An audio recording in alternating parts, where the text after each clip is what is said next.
G'day fellas, and welcome to my Ottoman Fast Imperial guide. Instead of using my main account, I'm using one of my alt accounts. I managed to hit Conqueror 3 after 16 games played, 87% win rate, so not too bad using this strategy. Now, the game that I'm going to show you is a game against another Conqueror 3 player, so he's pretty damn decent. And it's not a straightforward game. There's a lot that we can learn from this. I could show you just a very straightforward and simple game, but I think that there is a lot to be said about games that don't go your way.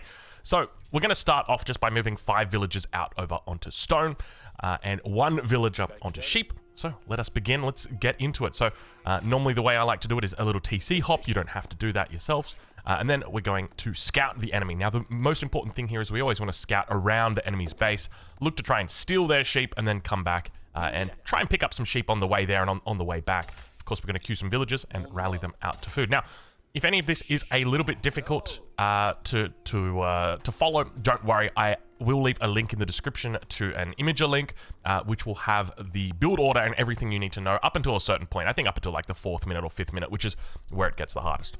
So these 5 vills, they're going to drop off their stone, and they're immediately going to go out to a straggler tree. We want to make sure that we don't pop any straggler trees. We want to be really careful with that, so we don't want to build over the top of the straggler trees. When it comes to positioning of our military schools, we always want to build them in the back of the base, just simply because by building them in the back of the base, they're as far away from the enemy as we possibly can. If I was to have my time again in this game, I probably would have put my military school over here and then my blacksmith here, just because this is even further away from the enemy than this spot is over here. We're going to send out, so after the first villager came out, went to food, second villager is going to come out and going to go over onto gold, but going to make a house there on the way. And then, of course, we don't have enough wood for it at the moment. Our mining camp at this 50 wood that we're about to drop off will be enough for us. And you can see we're just going to do a nice little TC pop here and then throw down the mining camp. Nice and easy, super simple so far in the early game. And these are the last 2 villages that we're going to send over onto gold.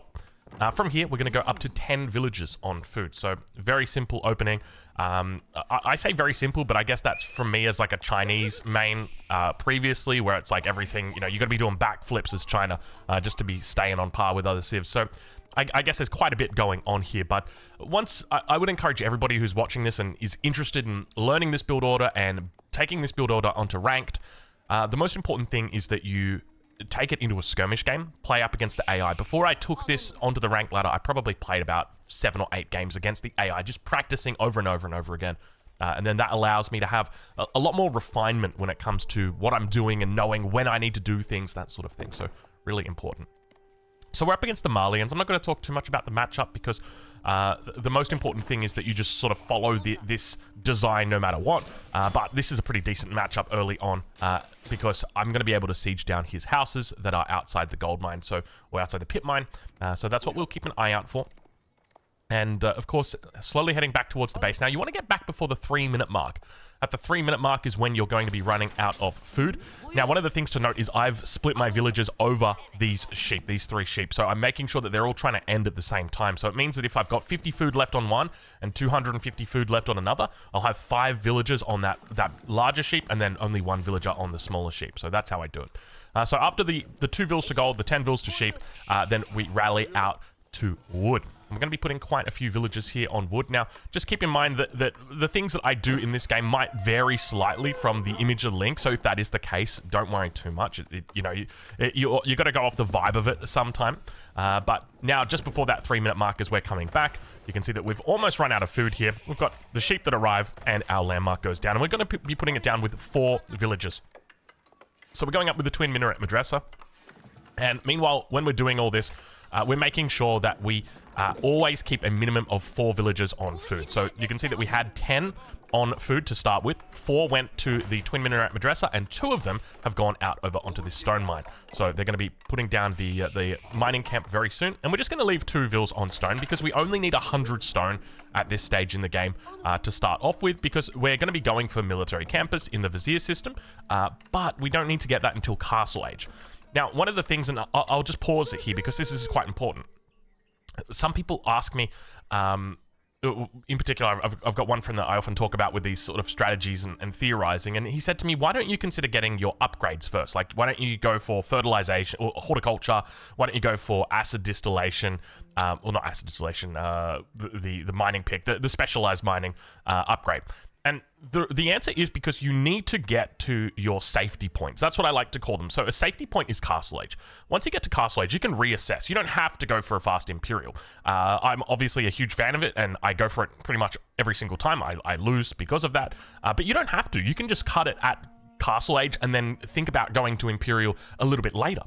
So that's always an option for you, and you want to try and get to that safety point as quickly as you can. So normally the age up comes through somewhere around the 8-minute mark. So you can see I've made a little bit of a mistake here. So these villagers, instead of throwing down the mining camp here, have done a long walk back towards the town center, and we do have enough to throw down the mining camp. We did have enough to throw down the house, so this is just an error, right? And you got to remember that even at the Conk 3 level, errors like this are going to happen all the time, even 4 minutes into the game. But remember, the more that you practice, the less these errors will happen, and that's part of the reason why I really harp on practice, because it just helps. At some point, as you're getting closer towards this completing, you want to put 5 villagers on this twin minaret madrasa. And the trick here is that you don't want to rally them off. You just want to right-click on the twin minaret madrasa and leave them. And then that way, when it finishes, they'll automatically go to the berries on there. And you want 5 vills on the berries, because without upgrades, that's about exactly where you would expect it to be. Meanwhile, on the other side of the map, we're just utilizing our early spearmen just to try and control the enemy, make sure that they're not doing any cheeky, sneaky second town center, and of course, just slowly and steadily sieging down the house that we've got here. Don't think the enemy does look to repair it. It's only 25 wood, so it's not a huge loss for him. But on our age up, you can see now that we're going to be adding in the blacksmith here, and after that, we're going to be adding in a second military school. We're going to be making sure that we switch over our military schools from spearmen over onto Sipahi. Really important to do that. Just gives you a little bit extra flexibility in the early game. And we have moved a 3rd villager out over onto the stone cropping. And the idea is that we just want to have 100 stone. We don't want any more than that. That is more than enough. And now from here, we begin transitioning over onto the gold. So we're at the 5-minute mark. Our second military school's coming down. We're looking pretty good at this point. Now, if you're playing up against the English, I would not recommend using this variant. I use another variant. I'm not going to show you that today, but essentially it's where you go to feudal age very quickly, and you open with a stable, and you get a couple of military schools up, and then you quickly go up to the castle age behind that. It's a little bit tougher to do that. So I would recommend avoiding this against the English. You can still do it though, by all means. It's not going to go particularly well. The English do pretty decently against this opening. So now we're going to rally out 8 villagers out onto gold, and this is where it sort of goes by feel. So for me, I like to put 8 vills on gold at around this point, around the 6-minute mark, and just leave them there, and then I'm just rallying to food. I normally leave these 5 villagers here that are on the berries, they will stay there, and the 4 villagers that are on wood, they will stay there. And then from here, it's just very simply rallying out to sheep. Nice and simple, and we've completely scouted out the whole map here. I'm going to bring those sheep back here. These sheep should last us.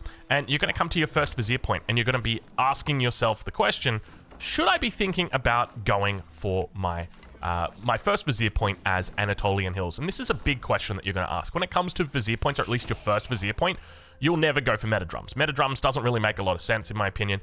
I don't think it's worth it when you're going for a strategy like this, so don't even consider it. The main one that you're going to be looking for is field work, because it allows you to have those imams as soon as you hit castle age, so you can begin to collect relics. Really powerful, especially for your defense in castle age or imperial age. Once you just hit there, prevents any kind of night attacks or anything like that on your mangonels. So keep an eye out for that. But Anatolian Hills is going to be another option for you, and that's going to be if you don't have enough food to get to the castle age. Once you get to castle age, you're fine, because you're going to be able to take your hunt. Normally is when you look to try and take your that will be when you take your hunt, and that'll be more than enough food to get you up to imperial age. But here, what we're going to be looking for is we're going to be making that assessment and saying, do I have enough food to get myself to castle age? Well, I know I've got about 3 or 4 carcasses on the ground. There you go, 5 sheep carcasses. I've got the 2 here. I think that's more than enough. I can go for the imams, and I can do that safely. So now we're going to just move our spearmen out onto the map. One of the things that I would advise against is doing this. And this is one of the mistakes that I will make in this game, and you'll see that a little bit later here.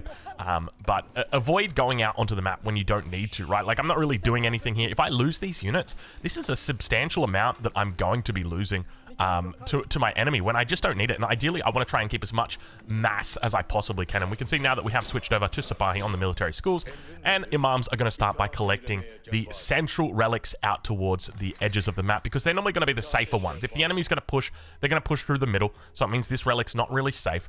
And it also means that we're able to secure those 2 relics and then guarantee this 3rd one back here. So we're at least 3 out of 5 relics, which ain't too bad.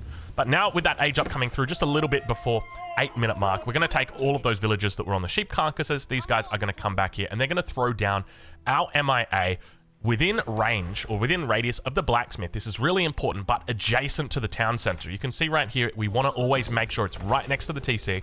If the enemy pushes us, we need to make sure that our villagers are going to be able to jump inside the town center, that they're going to be safe, and that our age up isn't going to be interrupted. Because once we get to castle age, we're in a really good spot. We've got free mangonels in 2 minutes.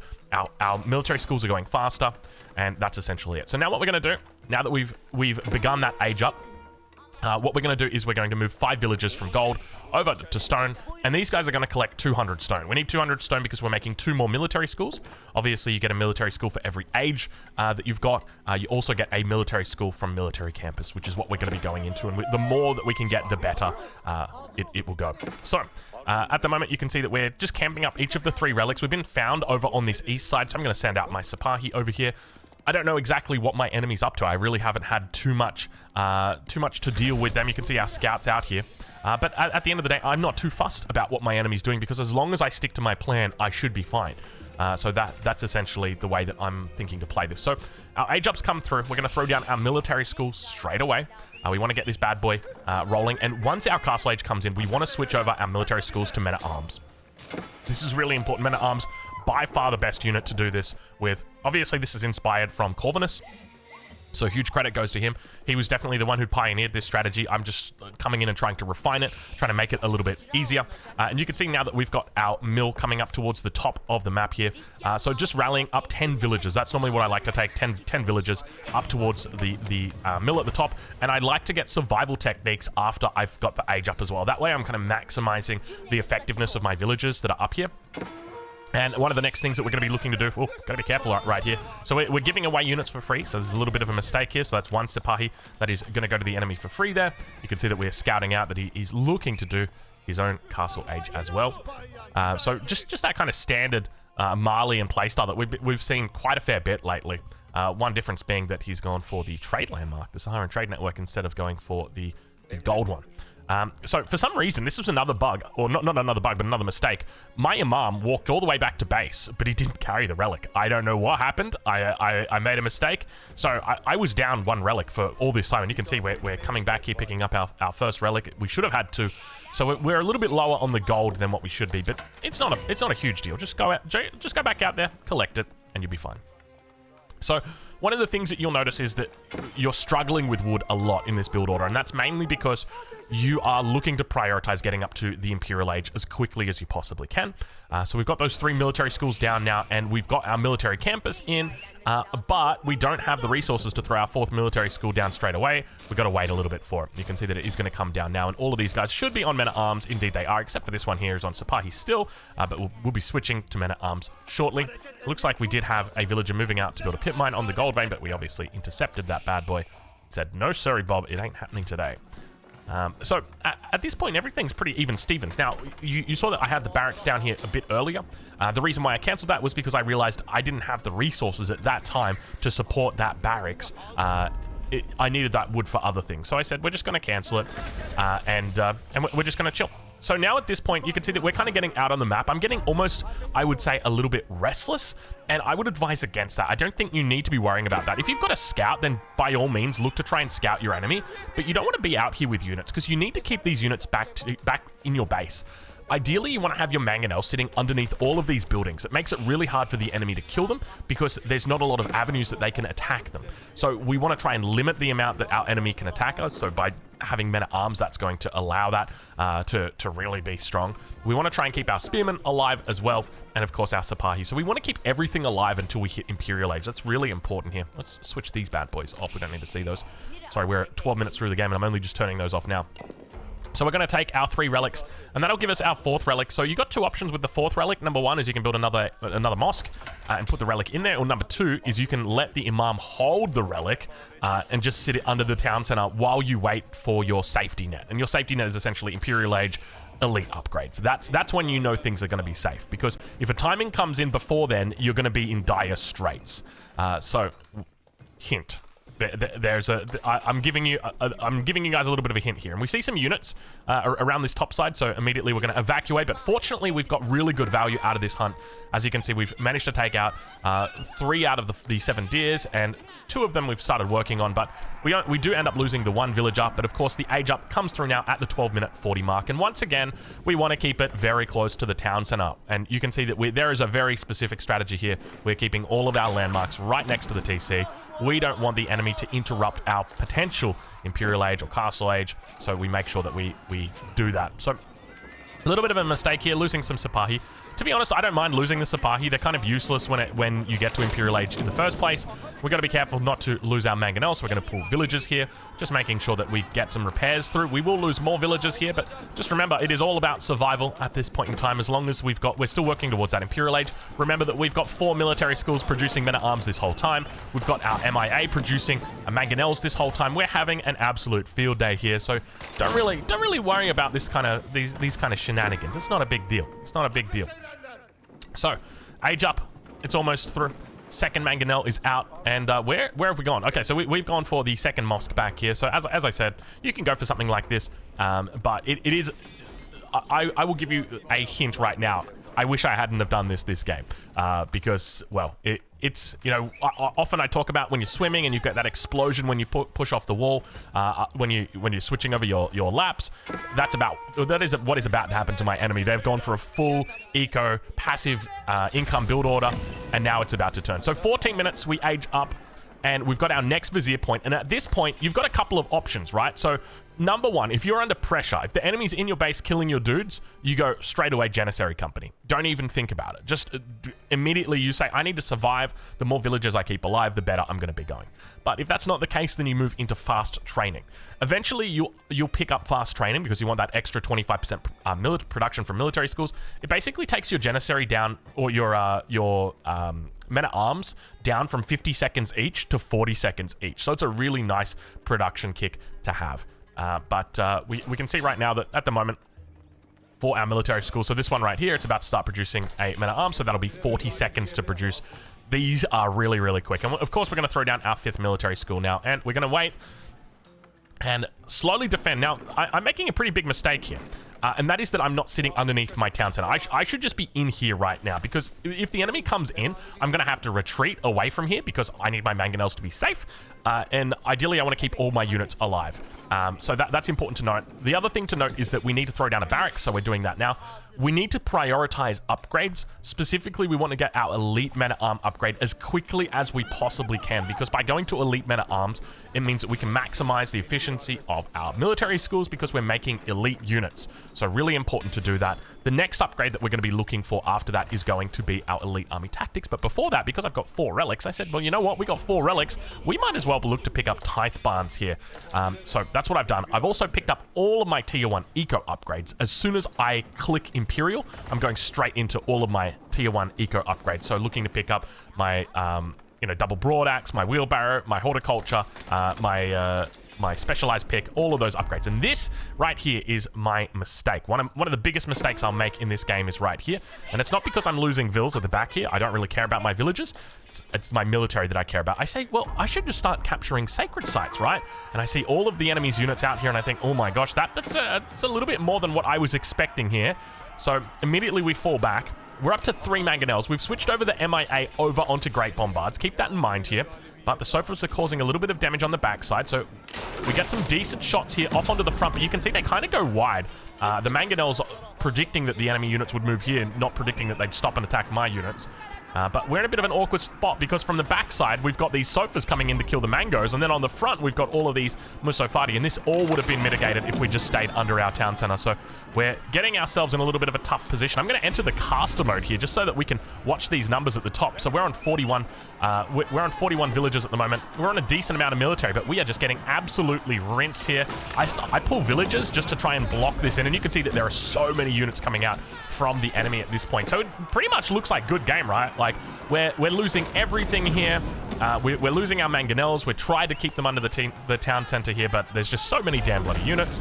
And now it's just going to be a slow grind of my men-at-arms getting taken out. And you can see that I don't have my elite upgrade yet because I was playing a little bit greedy and went for tithe barns instead. There's all these things that are now coming together.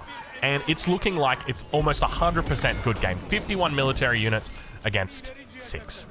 It's not pretty, but the good news is we're playing as the Ottomans and we don't care about the enemy. They can do whatever they like and we're still going to win. And that's the best part about going for this fast Imperial strategy is it definitely, it rewards you if your enemy doesn't try to kill you.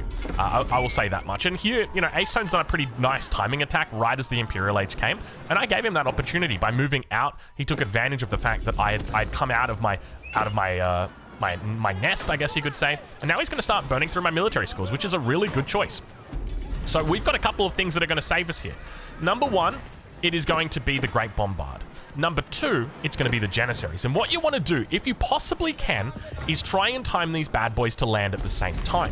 It normally happens around the same time. The problem is that because I was a bit late on the barracks, normally I'd be producing men-at-arms here, and you can see they produce quite quickly. You should have the resources, or you should have the vizier points to do it, but I don't. I'm slightly short, which means that when this Great Bombard drops out in 4 seconds, 3 seconds, 2 seconds, 1 second, you want to know what's going to happen? It gets eaten alive. There's no Janissaries here to protect it. Look how close we are right there. Ideally, they'd pop out at the same time, but unfortunately, the Bombard comes out. The Janissaries are here, but unfortunately, it's just too little too late. I think if we'd popped him out down here and tried to heal him up with our villagers, we could have been able to make it. But that's a really important point that you really try and need to play into is the popping the Janissaries at the same time as those Great Bombards. So now our 8 Janissaries are going to hold the line here, and you can see that we've got them strategically placed between this landmark and the berry bushes. It reduces the amount of surface area that they've got in there, and not a lot of units are going to be able to attack it. Of course, Janissary is really good against melee units. And this whole time, though, we are losing villages. Let's take you back over to the caster mode. We're down to 14 villages. It's looking like one of those salami games that we casted on Altai. Things are not going well for us at this point. We're going to send some villagers off into the ether, try and keep our economy rolling here. And the Janissaries hold. So we've got 5 Janissaries here. So they saved the day for us. They managed to keep our head above water. And you got to remember that at this point, we're still kind of cooking with gas, right? Like, we've got 4 military schools here, all making men-at-arms. We've got the MIA still making the big boys. Things aren't over. We've got 15 vills. 11 military units. I mean, the enemy's got a decent economy, right? Like, they've got their TC, they've got all of their cows stacked up here ready to go. They've got pit mines that are just producing non-stop out here. They're doing really comfortably. They're in top gear right now. But we're going to obviously look to try and keep ourselves alive. So I've got the option here of speeding it up or just playing it through for you guys, but I'm kind of tempted to just play it through for the moment because there's a couple of things that we can talk about. So the enemy thinks that the game is over at this point, and they're probably wondering why we won't resign. You know, that we've lost heaps of villagers, and we're going to continue to lose villagers. If you think 17 is low, wait, it gets lower than that, I tell you. So a little bit of a raid comes through once again on this backside, and now we begin to look for those upgrades. So next upgrades, we're thinking about Janissary upgrades. We're starting to think about moving into Janissary guns as well, picking up that extra little bit of damage, because that's what's going to keep us alive here, because the enemy is just spamming out these Musofati. So we could go into archers or something like that, but they're very weak against the veteran Sofa, so we just make sure that we've got that instead. And now this is where we start putting the puzzle pieces together. 1 Imam, 1 Meta, Janissaries. The upgrade comes through. These guys have got their elite upgrades now, and we just want to try and keep these alive. Men-at-arms. You can see that at the moment we're yet to rally those men-at-arms, and in fact we're just making spears now. And the reason why is because the enemy's making they're making Musofati, and we just don't want to get countered by that. But now the big boy's out, turns, immediately hits that mangonel, And with the big boy here, it means that we're able to defend pretty decently against this. We've got villagers that pop out, but unfortunately, they're running through here. They're trying to get through, and you can see they're having a bit of trouble just running around in circles. But we do manage to get repair hammers down onto that bombard, and the bombard is single-handedly going to hold this. With the assistance of the Janissaries, I guess you could say, we've gone for triple archery range up here. So producing a couple more Janissaries. And remember that this whole time we've had our 4 relics that have got the upgrades, and once again we just hold it. But have a look at the villager count. We got 5 villagers, 4 of which were idle, and well, we got a dream at this point. But I tell you what, the dream is not dead. The dream is well and truly alive. So we're going to keep making spears. These guys are only spearmen. We haven't even got the hardened upgrade for these spearmen just yet. So definitely a bit of a mistake from my part. I'd like to at least look to get to the hardened upgrade. You can see it now coming in. I've realized my mistake. But at this point, I mean, we're just demonstrating exactly, you know, how ridiculous the Ottomans is. So I'm going to speed it up for you. We'll switch it back over to my perspective, because at this point we've stabilized, right? Like, the enemy military, they can try and push in. The enemy's got kind of one play that they can make here to win the game, and that's they need to go Imperial. They have to go Imperial. They need to get Culverin. That's the way that they win here, because if they don't, the Great Bombard is just going to steamroll over the top of them. So that's what you've got to be careful of if you're playing up against the Ottoman. If you're playing against Ottoman fast Imperial, look to try and get Imperial Age. If you don't have access to the Culverin, go for Springlords and make sure you get the Roller Shutter Triggers upgrade. That's going to increase your range by 2 so that you can outrange the Great Bombards, because if you're playing against these Bombards, they will absolutely mess you up. And we've got ourselves a pretty decent army now, starting to push out. Of course, we've got the siege. The enemy does indeed hit Imperial Age, and we catch some Musofati off guard here. One shot manages to take out about 7 Musofati. And we're going to continue pushing down. And just remember, behind this, all we're doing is we are just spamming non-stop. We're just spamming out our units. All of our resources, we're putting them into one villager at a time. And behind that, we're just making units. That's the whole idea. We're just spamming out units and trying our best to push in before our enemy can look to capitalize on Culverin or Springlords or whatever it is that they're trying to do here. And that's essentially it. I mean, so this game obviously goes in favor of us. We managed to win this one. And that's pretty much it. Like, it's about as straightforward as you could ask for, realistically. Obviously, things didn't go well. We were down to like 5 villages. We're even on 15 villages, but look at the difference in military right now. And this is just all those free units coming in for us. The fact that we don't have to ever queue them, the fact that we don't ever have to think about macroing the resources for them, we never have to run out of the resources that we need for them. That's what really makes the Ottomans so damn strong in this situation. And because of that, it just means that you can just keep pumping at this point. And I think if this strategy manages to take off at the same way that it's taking off at the high levels, there's probably going to be calls to nerf the Ottomans just because of how it's a really good civilization if you're new to the game, just simply because it makes the units for you. As long as you make the military schools, you don't even have to think about, you know, training the units. It will just do it for you. And I think that's what makes them really strong. So this is essentially, I think the enemy tries to go for a base trade at this point. We'll speed it up a little bit here. We'll give it the 8x, but the most important thing for us is we're just looking for landmarks now. Once we recognize that the enemy's going for a base trade, we immediately need to look for landmarks, and what he does is actually pretty smart. So it begins attacking with scouts. These guys have got their elite upgrades, and one of the things I always like to do is leave my units back here and then move them together as a big force. So you can see this group here was my big force that was coming across the map, and I'm just going to send them back. That way they're not trickling across the map. It's a little bit easier. And what he's going to do is actually use the siege dance, or the what's it called, the siege festival, and try and siege down my landmarks before I was able to take out his. So I've managed to take out 1, 2, there's the 3rd one that's coming down. I've got the Great Bombards here, and we're just slowly going through here. But of course, we've got plenty of units here, and we're slowly able to take them out. He's still got the Siege Festival going for another 30 seconds here, so, you know, if he brought a couple more units here, I think he would have had a chance. You can see the numbers are looking really good. He even brought the cows up here to try and take this out. But obviously, in the end, the Ottomans are number 1, so he manages to take out 2 of the landmarks. The 3rd one, Istanbul Observatory, it's being repaired. 4th one, still got more than 80% health on it at the moment, and we've got just so many damn units. There ain't no way he's even trying. And that's it. That's game. All villagers dead, all landmarks dead.